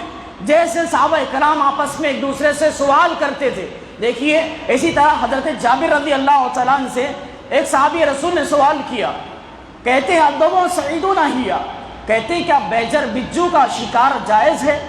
انہوں نے کہا کہ قال نعم، کھا سکتے ہو۔ پھر دوسرا سوال انہوں نے یہ کیا کہ کیا آپ اس کو کھاتے ہیں؟ قال اقلت آکلها، کہ آپ اس کو کھاتے ہیں؟ انہوں نے کہا قال نعم، ہاں کھا سکتا، میں کھاتا ہوں۔ پھر تیسرا سوال انہوں نے کیا اقالہ رسول اللہ صلی اللہ علیہ وسلم، کیا یہ اللہ کے نبی صلی اللہ علیہ وسلم سے کہہ رہے ہو یا اپنی طرف سے کہہ رہے ہو؟ سبحان اللہ۔ ایک صحابی جب دوسرے صحابی سے بات کر رہے ہیں تو دلیل مانگ رہے ہیں۔ اہل حدیث لوگوں کو دلیل مانگنا اسی لیے سکھاتے ہیں کیونکہ انہوں نے صحابہ کرام سے دلیل کا سوال کرنا سیکھا۔ اسی لیے ایک ابن عباس رضی اللہ تعالیٰ عنہ نے اپنے خطبے میں دوران تقریر سب کے سامنے کہا کہ گودنا گودنے والی، گودنا گدوانے والی، دانتوں میں خلال کرنے والی، یہ ساری چیزیں حرام ہیں، یہ ساری چیزیں قرآن کریم میں ہیں۔ انہوں نے جب یہ کہا تو ایک صحابیہ اٹھ کر کے کہنے لگی کہ انہوں نے 2 دن کے بعد جب قرآن کریم کا مطالعہ کیا، آ کر کے کہا کہ قرآن کریم میں تو یہ نہیں ہے، میں نے پورا قرآن پڑھ ڈالا۔ سبحان اللہ۔ ایک عورت، ایک خاتون ہے، ایک مسئلہ جاننے کے لیے پورے مکمل قرآن کو تلاش کر دیتی ہے اور آ کر کے بہت بڑے صحابی ابن عباس رضی اللہ تعالیٰ سے سوال کرتی ہے کہ دلیل پیش کرو، میں نے اس مسئلے کو قرآن میں تلاش کیا، آپ نے کہا قرآن میں ہے، قرآن میں موجود نہیں ہے۔ ابن عباس رضی اللہ تعالیٰ نے کہا کہ کیا تو نے قرآن کریم میں سورہ حشر کی آیت نہیں پڑھی، ما آتاکم الرسول فخذوہ وما انہاکم عنہ فانتہوا، کہ رسول جو بطور شریعت دے اسے لے لو اور جس چیز سے روکے اس سے رک جاؤ۔ جب دلیل انہوں نے پیش کی تو وہ عورت اپنے گھر کو واپس چلی گئی، ورنہ وہ ابن عباس رضی اللہ تعالیٰ کے در سے ہٹتی نہیں ہے، دلیل لاؤ، اس چیز کا مطالبہ ہو رہا ہے۔ حضرت عمر رضی اللہ تعالیٰ کے دور میں بھی یہی مسئلہ پیش آیا، بہت بڑے صحابی رسول نے ایک فتویٰ دے دیا، اس فتوے کے تعلق سے پورے مدینے میں ہنگامہ مچل گیا تھا۔ حضرت عمر رضی اللہ تعالیٰ نے ایک منادی کو بھیج کر کے کہا مدینے کے سارے بازار کو بند کروا دو، کیوں؟ ایک حدیث کی تحقیق کی جا رہی ہے۔ سبحان اللہ۔ اسلام میں دلیل کا سوال ہے اور لوگ کہتے ہیں کہ دلیل مانگنے والے یہ گستاخ ہے۔ جب کوئی اہل حدیث کسی حنفی عالم سے سوال کرنے جاتا ہے یا کسی اور عالم سے سوال کرنے جاتا ہے، وہ کہتے ہیں کہ ہم نے 9 سال تک تعلیم حاصل کی، تم دلیل مانگنے والے، تم جو ہے سبزی بیچنے والے، ترکاری بیچنے والے ہم سے سوال کرتے ہو۔ یہ سوال کرنا ہم نے سلف صالحین سے سیکھا ہے۔ اگرچہ کہ ہم علم نہیں رکھتے، تبھی تو اللہ تعالیٰ نے ہم پر علم نہ رکھنے کی بنا پر کہا فاسألوا اہل الذکر ان کنتم لا تعلمون، تم سوال کرو ان سے جو نہ جاننے والا ہو، وہ جاننے والے سے سوال کرے۔ محترم حضرات، اسلام میں دلیل کا مطالبہ ہے۔ اسی دلیل مانگنے کے تعلق سے کسی ایک اہل حدیث عالم کے بارے میں یہ سوال آیا تھا، اہل حدیث عالم کے پاس یہ سوال آیا تھا، جو ٹی وی شو پر آتے ہیں، ان کا نام مجھے مستحضر نہیں ہے، کہ ایک سوال آیا کہ عالم صاحب آپ کہتے ہیں کہ آپ ہر بات قرآن و حدیث سے کہتے ہیں، تو میں آپ سے ایک سوال کرتا ہوں، اس کا جواب آپ قرآن و حدیث سے دیجیے گا۔ عالم صاحب نے کہا کہ سوال کرو۔ سوال ہوا کہ آج بازار میں ٹماٹر کا کیا ریٹ ہے، آپ قرآن سے یا حدیث سے بتائیے۔ سبحان اللہ۔ یہ سوال برائے سوال تھا اور اہل حدیث کو نیچا دکھانے کے لیے سوال تھا کہ یہ قرآن و حدیث سے مسئلے نہیں نکالتے، یہ اپنے ذہنوں سے جو ہٹتے تھے۔ تو عالم صاحب نے کہا کہ ٹھیک ہے، 1 گھنٹے بعد فون کرنا، میں تمہارا جواب قرآن و سنت سے دیتا ہوں۔ انہوں نے فون رکھ دیا۔ 1 گھنٹے کے بعد جب فون آیا تو عالم صاحب جواب دے رہے کہ آج ٹماٹر کی قیمت اتنے روپے کلو ہے۔ تو اس نے کہا کہ بتاؤ قرآن میں کہاں لکھا ہے؟ عالم صاحب بھی بڑے ہوشیار تھے، انہوں نے کہا کہ میں نے سبزی منڈی میں کال لگا کر کے ٹماٹر کی قیمت پوچھی اور اس پوچھنے کی دلیل قرآن میں موجود ہے۔ اللہ تعالیٰ نے کہا فاسألوا اہل الذکر ان کنتم لا تعلمون، اگر تمہیں نہیں معلوم ہے تو جاننے والوں سے پوچھو۔ لہٰذا قرآن پر عمل کر کے میں نے ٹماٹر کی قیمت معلوم کر لی اور تمہیں جواب دے دیا قرآن کی روشنی میں۔ سبحان اللہ۔ تو ایسے سوال چھیڑ خانی اہل حدیثوں سے اکثر ہوتی رہتی ہے۔ بعض حضرات نے سوال کیا بتاؤ اہل حدیثوں تم ہر جواب قرآن و سنت سے دیتے ہو، تو حضرت آدم علیہ السلام اور حوا علیہ السلام کا نکاح کس نے پڑھایا؟ سبحان اللہ، یہ بھی ایک سوال ہے۔ تو وہی جواب بھی موجود، علماء کرام نے اس کا جواب دیا۔ اسے الزامانہ سوال کیا کہ بھئی نکاح میں ہوتا کیا ہے؟ نکاح میں ہوتا یہ ہے، قاضی ہوتا ہے، ایجاب اور قبول کا معاملہ ہوتا ہے، اور گواہی ہوتی ہے۔ گواہی امپورٹنٹ ہوتی ہے۔ اگر لڑکی کی طرف سے گواہ نہ ہو فنکاح ہوا باطل، فنکاح ہوا باطل، نبی صلی اللہ علیہ وسلم نے کہا کہ وہ نکاح باطل ہے اگر کسی لڑکی کی طرف سے اس کے گواہ نہ ہو، لڑکی کی طرف سے اس کے گھر والے نہ ہو۔ تو اب علماء کرام نے یہاں پر جواب دیتے ہوئے کہا کہ ایجاب و قبول اور گواہی کا معاملہ ہے۔ اب اللہ تعالیٰ نے کہا یا آدم اسکن انت و زوجک الجنہ، اے آدم تم اور تمہاری بیوی، سبحان اللہ، جس کی نکاح کا اللہ تعالیٰ نے پروانہ جو ہے دے دیا، اللہ تعالیٰ نے کہا آدم یہ تمہاری بیوی ہے، اسے کس کی گواہی کی ضرورت ہے؟ یہ جواب دیا گیا۔ یہ جواب دیا گیا کہ جس کی نکاح پر اللہ ضامن ہے، جس کے بارے میں اللہ نے کہا ہے تمہاری بیوی ہے، اسے کس کی دلیل کی ضرورت، کس کے جواب کی ضرورت ہے؟ لہذا مار کھا گئے، سوالات ایسے ہوتے رہتے ہیں تو سوال برائے سوال نہیں ہونے چاہیے، سوال برائے عمل ہونے چاہیے کہ سوال سے آپ کچھ سیکھیں، اس قدر کسی کو نیچا دکھانا مقصد نہ ہو۔ تو لہذا ائمہ کو ماننا یہ ہمارے نزدیک اسی لیے جائز نہیں ہے کہ کسی ایک عالم کی تقلید کی جائے کہ بھائی ہم یہ کہتے ہیں کہ سوال کسی سے بھی ہو سکتا ہے، مگر نہیں، ان کی یہ ضد ہے کہ آج ہو یا قیامت تک ہو، جو حنفی ہے قیامت تک حنفی ہی رہے گا۔ کیوں؟ کیونکہ اس نے امام ابو حنیفہ رحمہ اللہ کی تقلید کا پٹا اپنے گلے میں پہن لیا ہے، قیامت تک وہ اپنا مسلک تبدیل نہیں کر سکتا۔ قیامت تک جو کچھ مسائل آئیں گے وہ امام ابو حنیفہ رحمہ اللہ کی فقہ میں تلاش کرے گا، ان کی فقہ میں جو جواب ملے گا اسی پر عمل کرے گا، اگر نہیں تو وہ عمل نہیں کرے گا۔ اگر اس کو چھوڑ کر اگر کسی اور جگہ چلا جاتا ہے جیسے ہم تلاش کرتے ہیں تو انہیں دوسرے ناموں سے پکارا جاتا ہے، اور ان ناموں کو اس مجلس میں کہنا میں مناسب نہیں سمجھ سکتا۔ تو محترم حضرات، ائمہ کے تعلق سے یہ بات واضح ہے کہ 4 راستے جنت کی طرف جاتے ہیں لوگوں کا کہنا ہے، مگر نبی صلی اللہ علیہ وسلم، ایک حدیث جو میں آپ کے سامنے بیان کرنے جا رہا ہوں کہ اللہ کے نبی صلی اللہ علیہ وسلم نے ایک موقع پر زمین پر ایسے 4 راستے بنائے، 4 لکیریں کھینچی، اور بیچ میں سے ایک سیدھی لکیر نبی صلی اللہ علیہ وسلم نے کھینچی، اور اس سیدھی لکیر کے بارے میں نبی صلی اللہ علیہ وسلم نے بیان فرمایا وَأَنَّ هَذَا صِرَاطِي مُسْتَقِيمٌ، کہ یہ میرا سیدھا راستہ ہے، فَاتَّبِعُوا، اسی کی اتباع کرو، وَلَا تَتَّبِعُوا السُّبُلَ فَتَفَرَّقُوا، اور اس کے علاوہ کسی اور راستوں کی پیروی نہ کرو، تم فرقوں میں بٹ جاؤ گے۔ اب میرا سوال یہاں پر ہے، میں الزام نہیں لگاتا، غور سے سنیے گا، میں الزام نہیں لگاتا کہ اس وقت نبی نے 4 ہی لکیریں کھینچی اور آج صرف 4 ہی مسلک عروج پر کیوں ہے؟ کیا یہ اس بات کا ثبوت نہیں ہے کہ نبی اسی مسلکوں کی طرف اشارہ کرنا چاہتے ہیں؟ فتفرقوا، کہ سیدھے راستے پر چلو، ان 4 راستوں کی پیروی نہ کرو۔ تحقیق آپ کے ذمہ، میں کچھ نہیں کہتا، میں فیصلہ نہیں کر رہا ہوں، میں ایک تحقیق اور فکر آپ کو دے رہا ہوں کہ ایک راستے کو تھامے رہو، اپنے آپ کو حنفی کہنے والوں اور اس پر فخر محسوس کرنے والوں، اور آج ہم سے یہ سوال کرنے والوں کہ اہل حدیثوں تمہاری تاریخ کیا ہے؟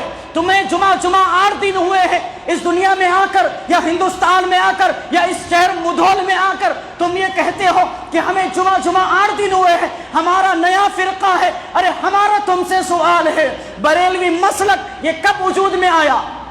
امام احمد رضا خان بریلوی صاحب، میں صاحب کہہ دیتا ہوں، امام احمد رضا خان صاحب بریلوی، ان کی پیدائش دیکھ لیجئے، 1908 میں ان کی پیدائش ہوتی ہے، ان سے پہلے اس دنیا میں کوئی بریلوی نہیں تھا۔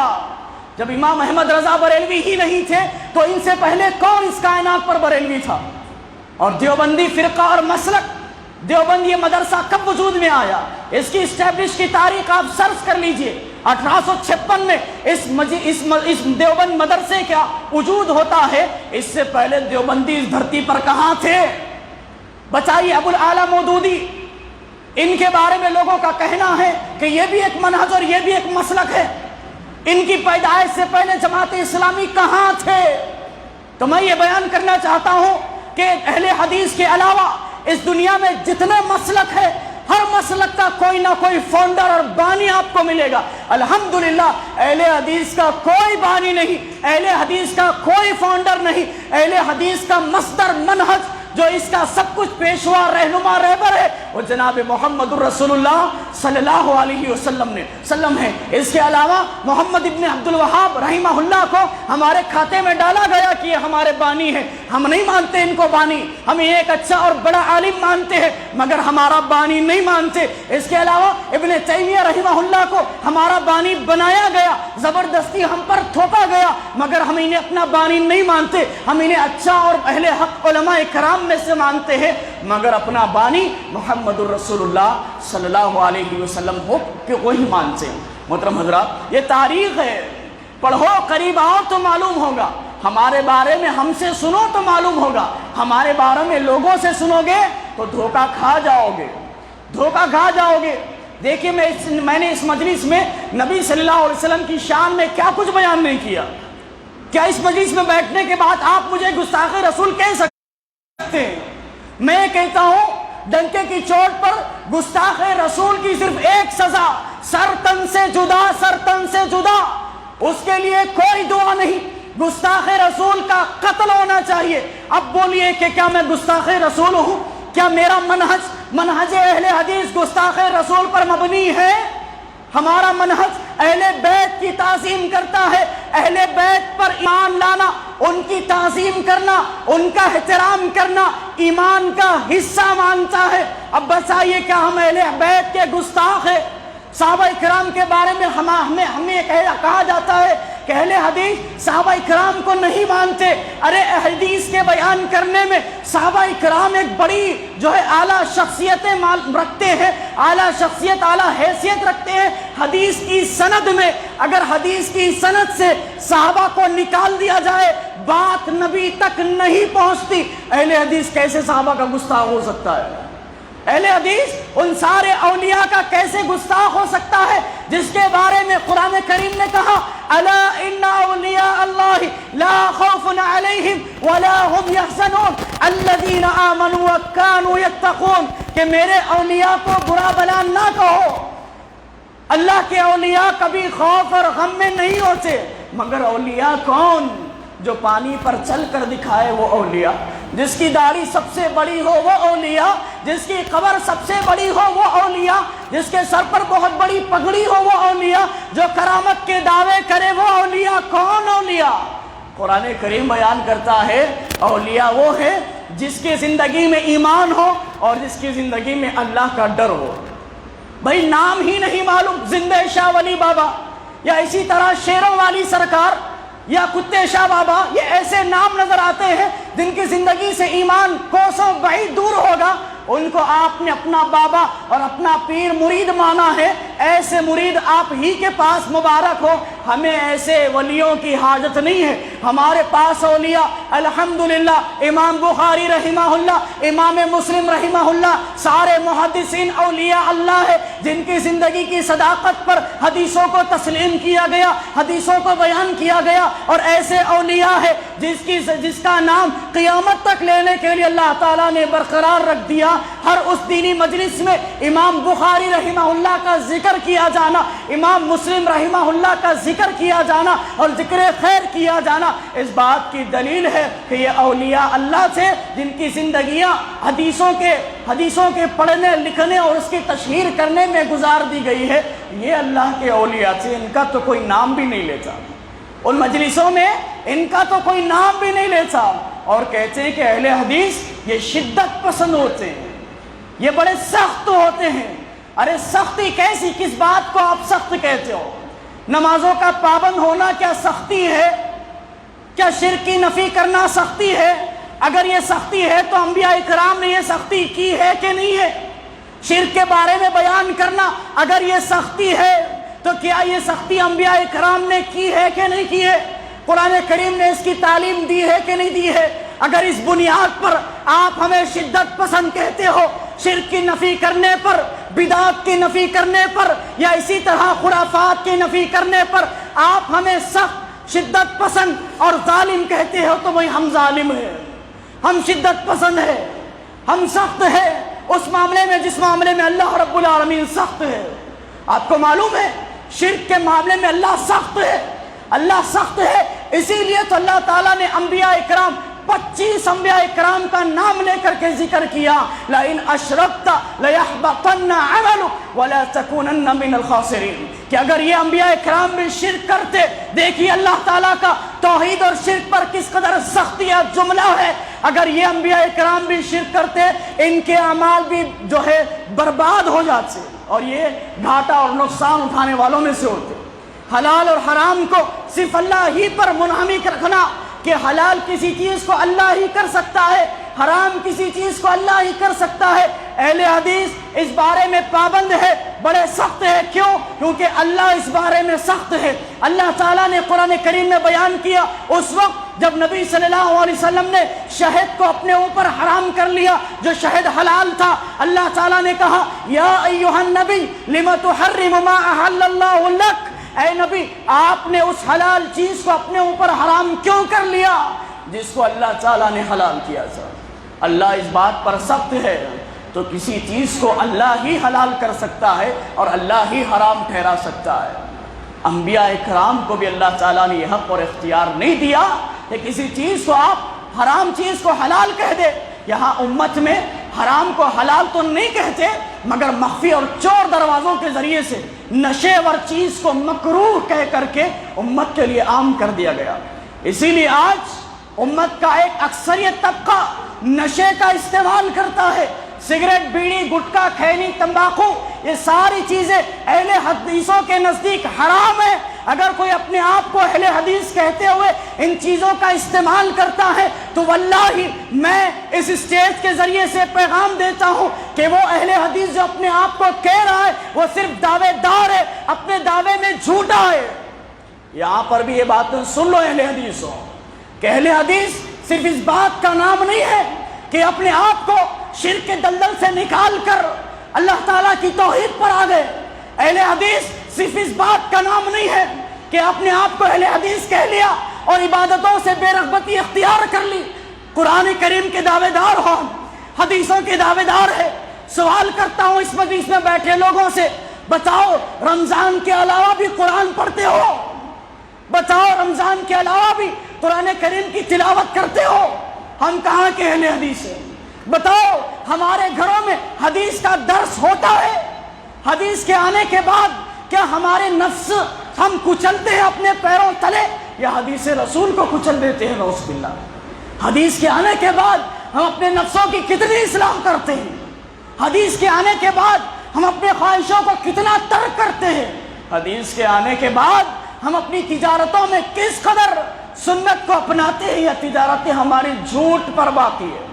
حدیث کے آنے کے بعد اپنے گھروں میں اپنی بیویوں کو پردوں کا کتنا حکم دیتے ہو؟ سوچ لو، اپنے آپ میں فیصلہ کرو کہ میں اہل حدیث ہوں کہ نہیں ہوں۔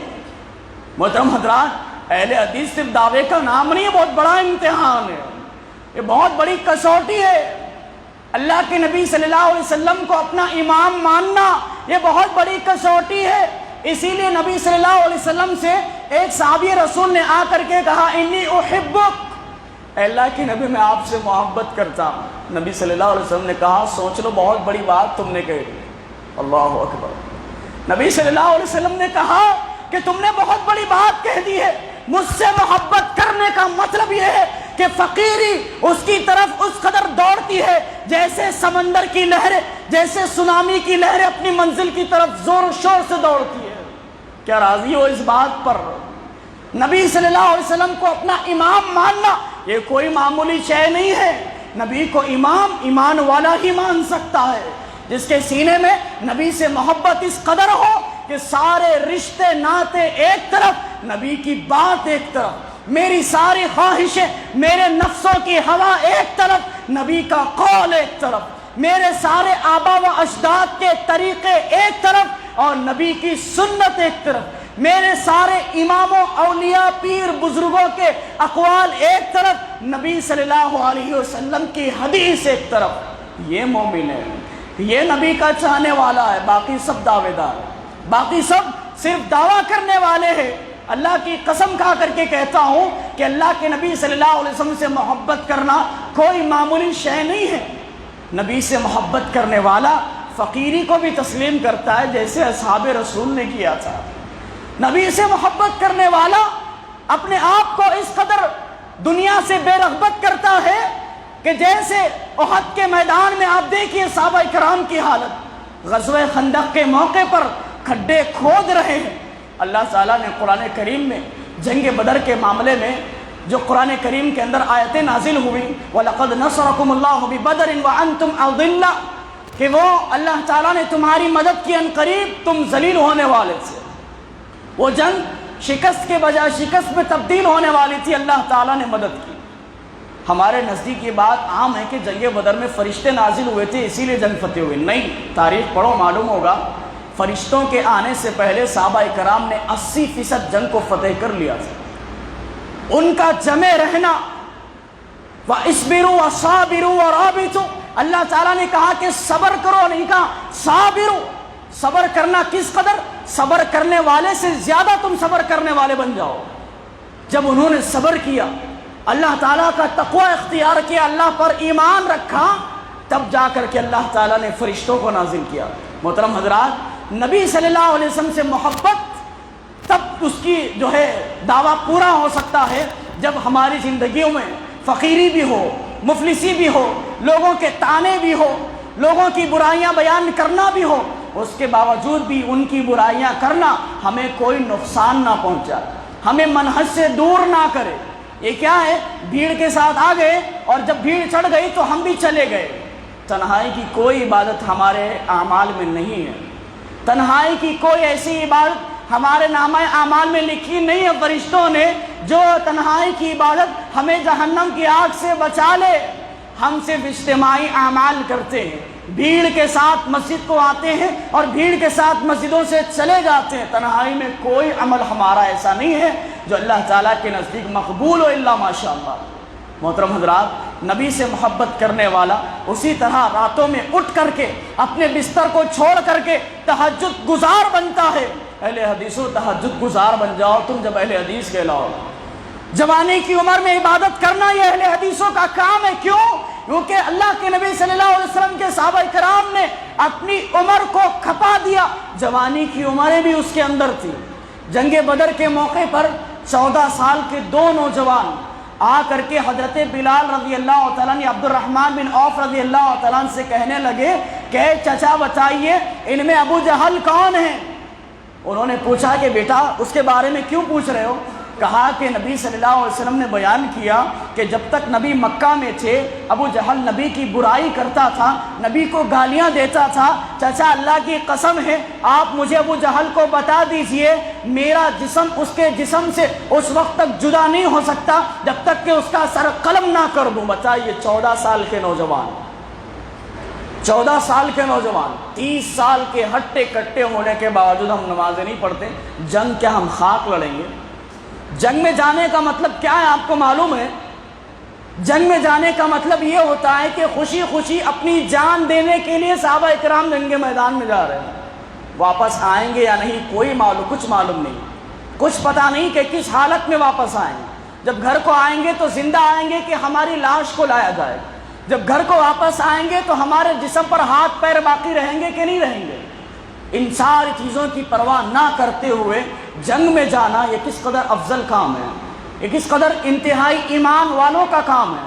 تو محترم حضرات، ہم نمازیں نہیں پڑھتے، رمضان کے بعد مسجدوں کو ہم ویران کر دیتے۔ دیکھیے یہ آخری جو ہے طاق رات ہے، کل ہم چاند دیکھیں گے نظر آ جائے تو پرسوں عید منا لیں گے، نہیں تو رمضان کی 30 دن مکمل کریں گے، شعبان کی پہلی تاریخ، شوال کی پہلی تاریخ کو ہم عید منائیں گے۔ اس کے بعد ہماری مسجد پھر سے وہی 2 مصلی اور 1 امام رہے گا، پھر سے وہی امام اور مؤذن کی حالت میں مسجد آ جائے گی۔ یہ ایسا کب تک چلے گا؟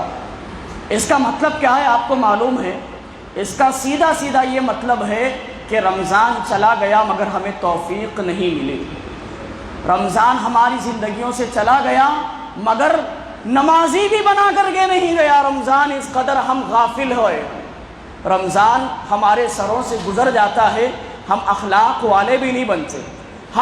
ہمیں اتنی توفیق نہیں ہوتی کہ رمضان کے بعد تو ہم چہرہ چھوڑ دیں، رمضان کے بعد تو ہم اپنے اعمال کو اس قدر لا لیں کہ سنت کے مطابق ہو جائے، نہیں ہوتا۔ سیدھی سیدھی بات کہہ رہا ہوں، گھما پھرا کر کے نہیں۔ رمضان برباد ہو گیا، رمضان کے ساتھ ساتھ نبی کی بد دعا کے مستحق ہو گئے۔ کیسے؟ حدیث سے کہہ رہا ہوں، نبی صلی اللہ علیہ وسلم نے بد دعا کی ایسے رمضانیوں کے لیے جن کی زندگی میں رمضان آئے وہ اپنے گناہوں کو نہ بخشوا لے، ایسے انسان کی ناک خاک آلود ہو، وہ اللہ کی رحمت سے دور ہو جائے۔ دور ہو گئے اللہ کی رحمت سے، اب دعائیں مانگتے رہے، کہاں قبول ہونے والی؟ اب دعائیں التجائیں کرتے رہے، اللہ کورونا کو ہم سے اٹھا لے۔ کیسے اٹھا لے اللہ تعالیٰ؟ کیسے دور کرے یہ وبا؟ ہمارے بزرگ چلے جا رہے ہیں، ہمارے نوجوان چلے جا رہے ہیں، ہماری عورتیں چلی جا رہی ہیں، پھر بھی ہم اسی طرح بے ڈھنگ کی زندگی گزار رہے ہیں۔ آپ کو معلوم ہے عذابات کیوں آتے ہیں؟ عذابات کے آنے کے مقاصد میں سے ایک مقصد یہ بھی ہوتا ہے کہ اللہ تعالیٰ اپنے بندے کو ایک موقع دیتا ہے کہ عذاب کے ذریعے سے بندہ میری طرف رجوع کر لے۔ جو گناہ وہ کر رہا ہے گناہ کو چھوڑ دے اور عذاب کے ڈر سے اللہ تعالیٰ کی رحمت کی طرف آ جائے، مسجدوں کی طرف آ جائے۔ دور نہیں کیا جا سکتا مسجدوں سے۔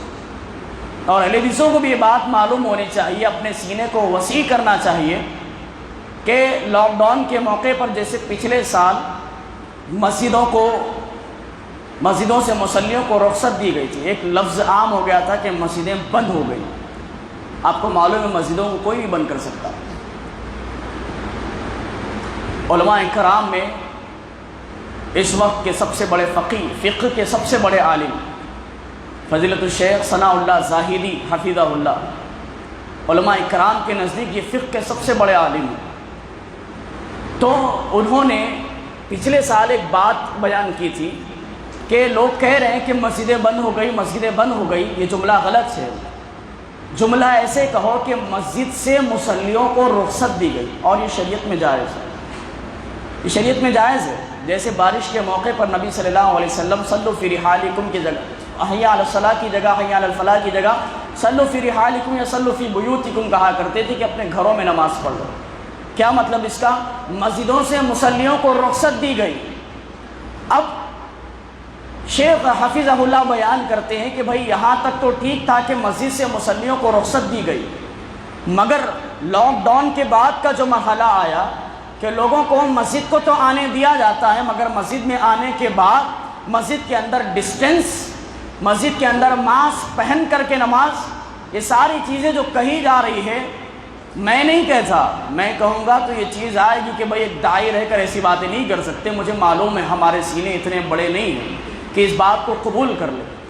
میں اس عالم حفظہ اللہ کی دلیل آپ کو دیتا ہوں کہ وہ فقہ کے بڑے عالم ہیں۔ وہ یہ کہہ رہے ہیں کہ بھائی مسجدوں سے رخصت تو یہ شریعت میں ملتا ہے، مسجد میں آنے کے بعد یہ ڈسٹینس کرنا یہ کون سی شریعت ہے؟ وہ سوال کر رہے ہیں۔ کوئی ان سے بڑے عالم ہو تو جواب دے دو، مجھے نہیں، انہی کو جواب دے دو۔ تو لہٰذا وقت کو غنیمت جان دو، ہم پر کیسے کیسے حالات آ رہے ہیں۔ مسجدوں پر آنا ہمارے لیے بند کیا جا رہا ہے۔ اسی طرح خانہ کعبہ کا طواف حج کے حیثیت سے 2 سال سے رکا ہوا۔ عمرہ کی توفیق اللہ تعالیٰ نے چھین لی ہے۔ کس قدر ہم مسلمانوں پر حالات آ رہے ہیں۔ مسلمان اب بھی نہ سدھرے، مسلمان اپنے مسلم ہونے کا ثبوت اب بھی نہ دے، اور مسلمان لفظ چھوڑیے اہل حدیث اپنے اہل حدیث ہونے کا ثبوت اب بھی نہ دے۔ میرے بھائیوں، میں یہ کہتا ہوں کہ جس گاؤں میں اہل حدیث ہے، اگر اس گاؤں کے اہل حدیث مکمل نمازی بن جائے، اس گاؤں کے اہل حدیث مکمل طور پر اہل حدیث بن جائے تو بہت بڑا انقلاب برپا کر سکتے، بہت بڑا انقلاب برپا کر سکتے۔ کیسے؟ جتنے اہل حدیث ہو سب کے سب سنت کے پابند ہو، سب کے سب نمازوں کے پابند ہو، جتنے کاروباری ہیں نماز کے وقت وہ اپنا کاروبار چھوڑ کر مسجد کو آتے ہو۔ اس کا پڑوسی دیکھے گا کہ بھئی یہ نماز پڑھ رہا ہے، میں بھی نماز پڑھوں گا۔ صحبت کا اثر پڑتا ہے، نبی صلی اللہ علیہ وسلم نے کہا ہے صحبت کا اثر پڑتا ہے، نبی صلی اللہ علیہ وسلم نے کہا، اسی لیے اچھی صحبت کو اختیار کرو۔ آپ کے آس پڑوس کے بچے دیکھیں گے، اگر گھر میں سے آپ نکل کر کے مسجد کو آ رہے ہیں تو آپ کے پڑوسی سوچیں گے، ان کے ماں باپ بھی بھجائیں گے، جا وہ بازو والے نماز کو جاتے ہیں، تو بھی نماز پڑھ۔ تو اس قدر ہم انقلاب برپا کر سکتے ہیں۔ ہماری عورتیں شادیوں میں اگر لباس کا پیکر بن کر کے جائیں، برقع لباس نہ اتارے اور اچھی شرعی لباس اختیار کر کے شادیوں میں جائے تو دوسری عورتیں کب تک چڑھائے گی انہیں، کب تک انہیں جو ہے برا بھلا کہے گی۔ ایک وقت تھا جب اہل حدیثوں کو سب برا کہتے تھے، کوئی ایک بھی انہیں اچھا کہنے والا نہیں ملتا تھا، مگر آج الحمدللہ کچھ لوگ ہیں جو امانت دار ہیں، اہل حدیثوں کے تعلق سے حسن ظن رکھتے ہیں، اچھا گمان رکھتے ہیں۔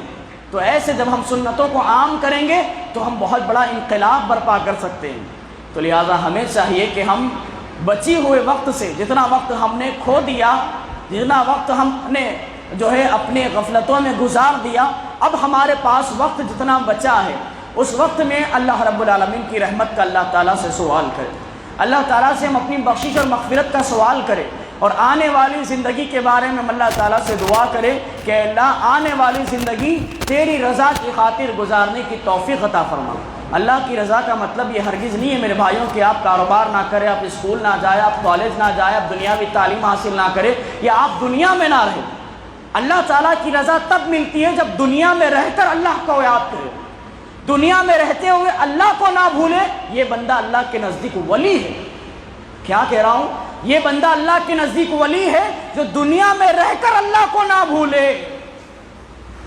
یہی امتحان کے لیے اللہ تعالیٰ نے دنیا میں بھیجا، یہی امتحان کے لیے اللہ تعالیٰ نے بہت سارے فتنے برپا کر دیے، عورت کا فتنہ، مال کا فتنہ، اولاد کا فتنہ، ان سارے فتنوں سے بچ کر جو اللہ کو یاد کرتا ہے وہی اللہ کا ولی ہے۔